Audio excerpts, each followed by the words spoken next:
Hi, Gigi. It is lovely to have you here today with us. Thanks so much for having me. So, you are a major advocate for endometriosis and for chronic illness. You're an author of a book, a kid's book about chronic illness. You are an influencer, a podcaster, and you are a speaker for our Patient Day for the Endometriosis Foundation.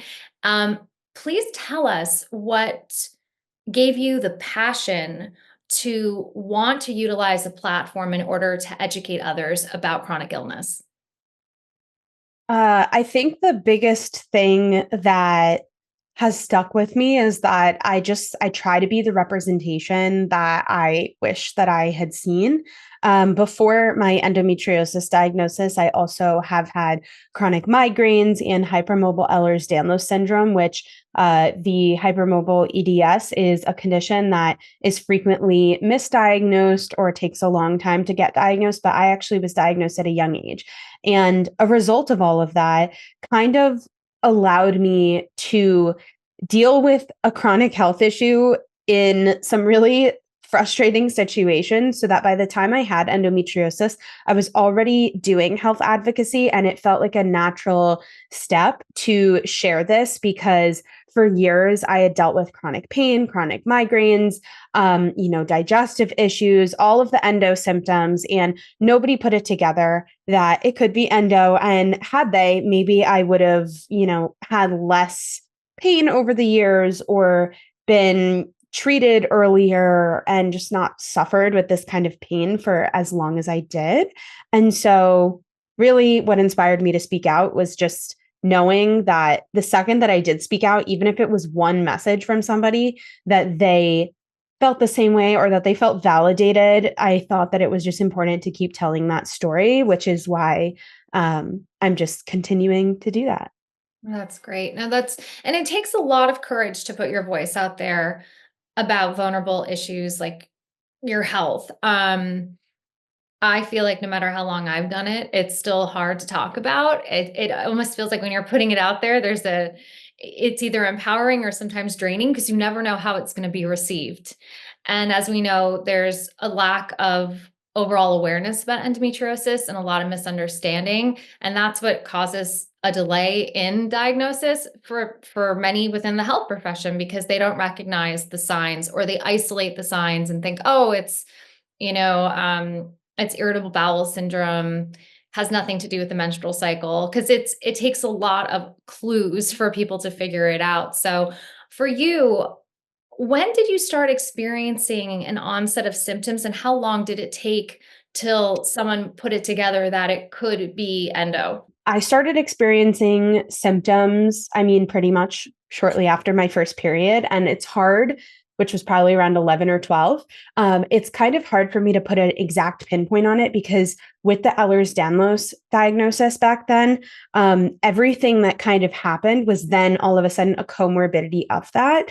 And so by the time I had gone through college, at one point I had a gynecologist that said, I had cervical extropion, which I believe was actually just endometriosis. And then they like cauterized a piece of like the stuff off, which is really kind of crazy and traumatic. And like they don't even numb you for that, which is just insane.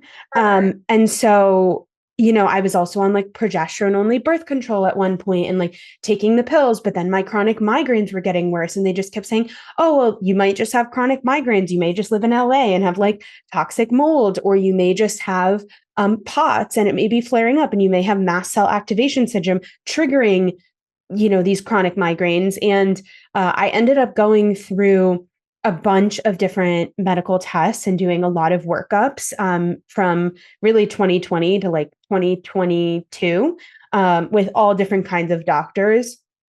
And what it came down to was essentially going on medication with one doctor for my total body pain and also doing acupuncture, massage therapy, and sauna and seeing what could help. And none of this stuff was helping me the way it should. Mhm. And by that point, she said, I think you may need to go get the test for endo. Simultaneously, I was getting allergy tested as a part of that workup. And what they thought was mast cell activation syndrome actually turned out to be the Lone Star tick disease, which is called like alpha gal tick allergy. So you get allergic to kind of like hooved animals, so like cows, pigs, lamb, etc. And once I changed my diet and also had the endo surgery, like literally both of those diagnoses happened within 2 weeks of each other. So I was kind of able to cold turkey everything and start over and like exclude caffeine and like sugar and soda, which I didn't really drink that much soda anyway, but like I love sweets. I love coffee. I love my little beverage. And then also gluten. I mean, really focusing very specifically on my diet, what I was consuming was something that I never really fully understood could affect me, because in the past they were like, just try FODMAP diet and try like all these diets. And it's really hard when nothing's working because you're focusing on the wrong things. Yeah. So by 2022, I had a very aligned and focused view for the first time in like 15 years. So I'm grateful that I got the diagnosis when I did, but it took about 13 years total.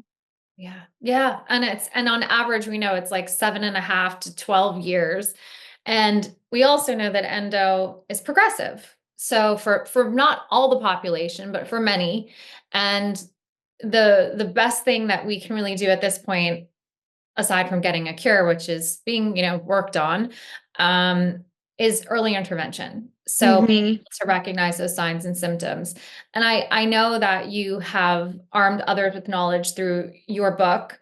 What are some tips that you have for someone who is thinking, I know I don't feel right, I'm not sure what it is? How do they begin on getting a diagnosis, and not necessarily an endo diagnosis, but a diagnosis? How do they advocate? So, yeah, this is a big thing that I have encouraged people to do. And I'm excited like to continue educating about this, which is really coming up with like a guide and a roadmap to asking your doctors the right questions. So if people go in and they're like, I just know something's wrong. I know something's wrong with my stomach. And you go through and you do a whole workup. The question that I would then ask is like, are we thinking of everything that could cause this, right? For example, endometriosis is an inflammatory disease, which we know, not necessarily just a reproductive disease. So it's inflammatory. For me, it was on my bowels, on my bladder, and I think like both bowels are like the intestine. And then it was obviously also on the more reproductive side of things. And for me, to know that now, I realize why it made sense to get a misdiagnosis of like IBS, because my gut was so inflamed, even though it wasn't from the internal of the gut, it was from external, which is why in a colonoscopy or an endoscopy, everything looked normal. So you really have to try to ask your doctors of like, one, why are we getting this test and what is it looking for? Two, when they tell you to come in, for example, I've been having some pretty bad back pain. And one of my endo surgeon was like, come on in. And I'm like, wait, what is my surgeon going to do about my severe back pain? And I love my surgeon, don't get me wrong, but I'm like, she's likely not going to have something. She'll just give me a referral to go get PT or something, which maybe that's helpful, but she's not the doctor that is really meant to be looking at my back. And if it is endo related, that's great. But do I want to consider another surgery right now? Probably not. So that, and then also once you find a doctor, if it is a chronic pain thing, I would recommend sitting down with the chronic pain doctor and kind of coming up with a plan, right? Like, okay, we're going to try A1, A2, A3, and then, okay, if A doesn't work, let's go to B. B doesn't work, let's go to C. And by the time you're getting to like C or D, on the report card scale, a D is like you're looking for more answers. And that's where I would really go with a more extreme route. And by the time she had told me to get the endo surgery, just to see if it was exploratory and see what could happen. I actually waited a year and a half after she told me that, because I was like, there's no way I'm 1 in 10. Like, there's a 10% chance, there's a 90% chance I don't have this. And there's a 10% chance I do. Like, I don't think I do. And then I really got to this point where I was so miserable with the pain that I just was like, you know what, doctor, like, let's Yep. do this. And I did see 3 doctors for an opinion, and all 3 were like, yeah, we would do the surgery. So at that point, I just think it's about trusting your gut. And like, my gut was like, you know what? Yes, it's elective. Yes, it's exploratory, but like, if I do it and I have an answer, it's great. Like, I think almost every endo patient I know that I've talked with wakes up from surgery and is told they have endo, and they're crying for 2 reasons. One, because they were misdiagnosed and or gaslit for so many years. And 2, because they finally have an answer and understand what's going on. And then 3, because they're like frustrated as heck. Like, they're just like, oh my God, I can't believe this. Like, it's so infuriating. And for me, I also just don't understand the disconnect between like the surgeons and the OBGYNs. That piece is mind boggling to me. How like my doctor couldn't put together chronic migraines, whatever, like cervical extropion, which I believe is endo now, severe pelvic pain, like all of the telltale signs and like the GI issues. And you talk to a OBGYN, all they want to do is prescribe you birth control, Yes. versus the surgeon is like, literally the first time my surgeon, Dr. Shin, looked at my chart, I walked into the consultation. She actually referenced things from my past 15 years of medical history that almost no other doctor did. And I was like, this woman is about to change my life. And she did. She found it in more than one place. So I know that was a little bit of a tangent, but I think Not it at really all. comes down to like, yes, your gut feeling. And like, I know it sounds cheesy, but like, it's so true. And 2, coming up with this roadmap and plan. And you also have to come to terms with the fact that it may take you 2 to 4 years to go through that plan. Yeah. I started with my chronic pain doctor in like late 2020, and it took all the way until like the end of 2022, like late December 2022, to get my endo surgery.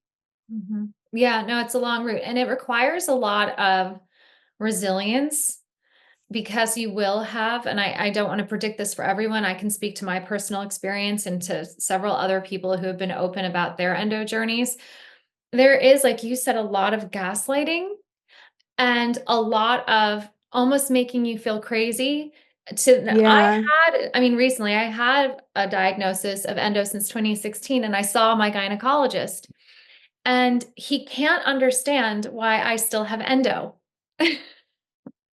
And that is such a disconnect from what we know about the disease. And it's very hard because when I go in and I'll be like, well, I still have these symptoms. It's like that's impossible. Like, you've had surgeries. And I'm like, oh my God. Not only that, but like, I think there's a lot of conversation about the things that help. And I think it's really important to find what helps you.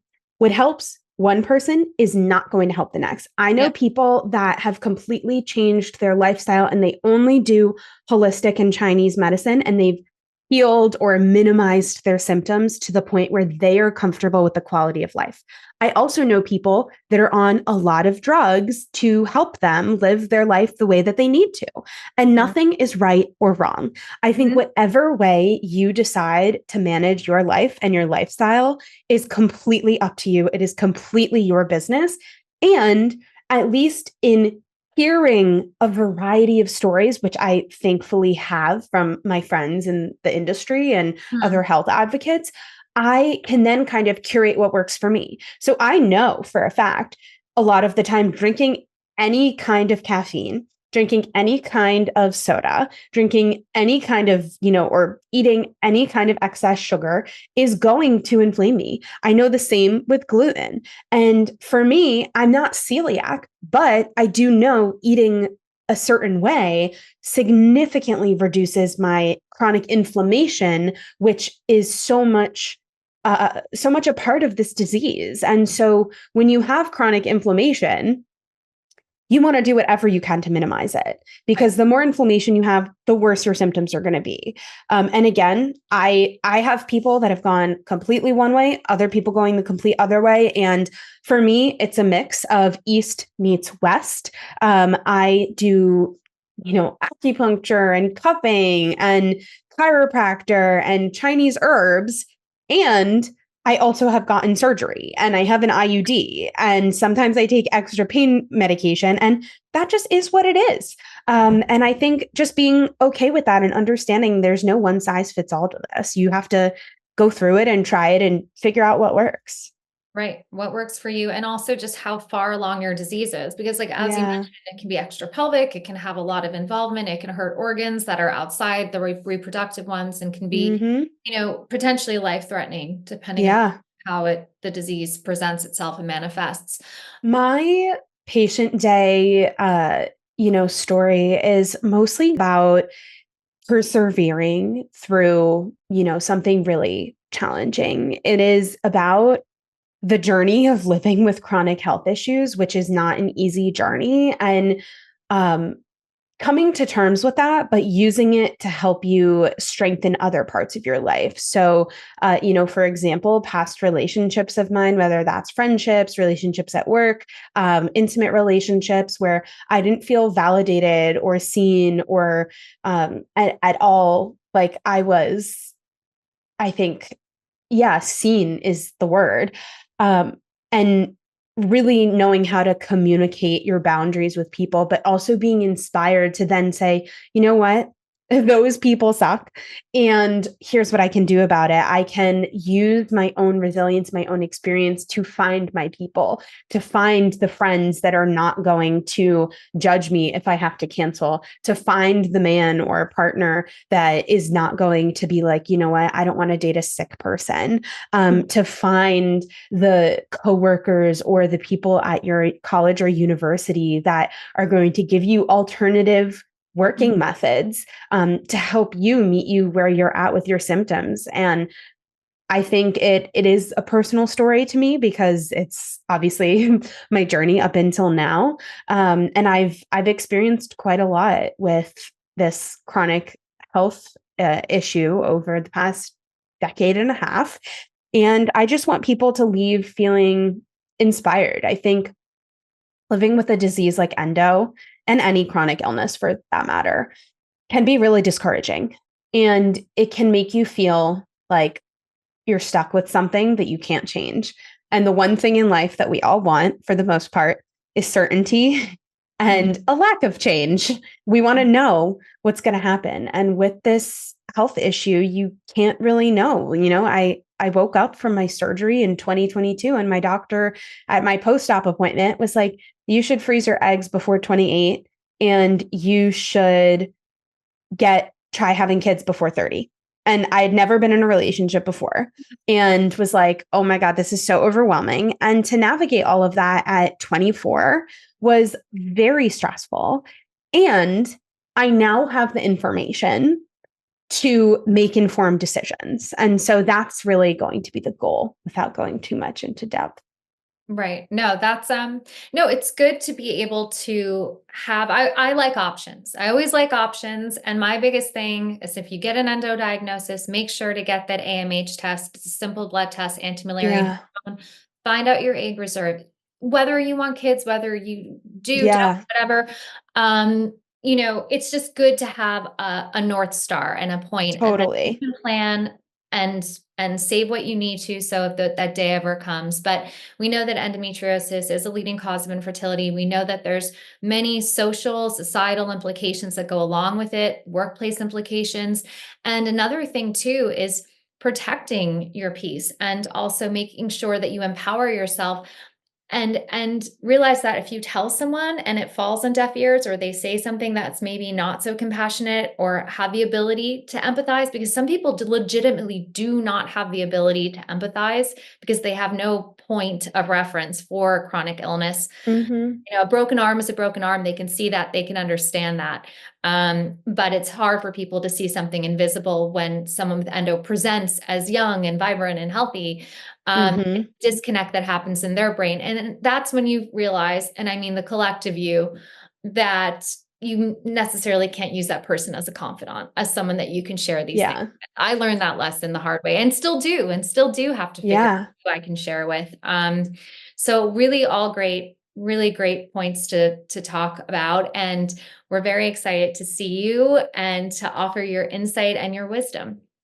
Thanks. And yeah, I think the biggest piece of wisdom I could give is even if you get the endo diagnosis or you get a diagnosis within that, makes it so that you're having trouble with kids or whatever it is, I think, you know, having the rage and the fury about it is like inevitable, but also taking all of that information into your own hands and then kind of navigating life with that is also a really important step that I sometimes think can get a little bit overlooked when you're diagnosed with something that really can affect your ability to live the life that you thought you wanted. And coming up with new expectations is really hard because we're not certain. And when we're not certain, we are usually upset. But what if we could use that to forge a new path, right? And what if we could use that to build a life maybe even better Right. than the life we thought we wanted? And the truth of the matter is, I think sometimes when we try to live too far in the future, we end up getting stuck and we end up getting upset and worrying about things that haven't even happened yet. And so I Mhm. do think there's a piece of living with chronic health issues where like you do kind of have to just like follow along the path and see what the outcome is, Mhm. and navigate it from there. Right. No, it's great advice. And worry is very depleting. So you're right. It's good to plan, but it's also good not to fret because that's where Yeah. the beast of anxiety breeds. It was so lovely to meet you, Gigi. Thank you for joining us. And don't forget to subscribe and like our YouTube page.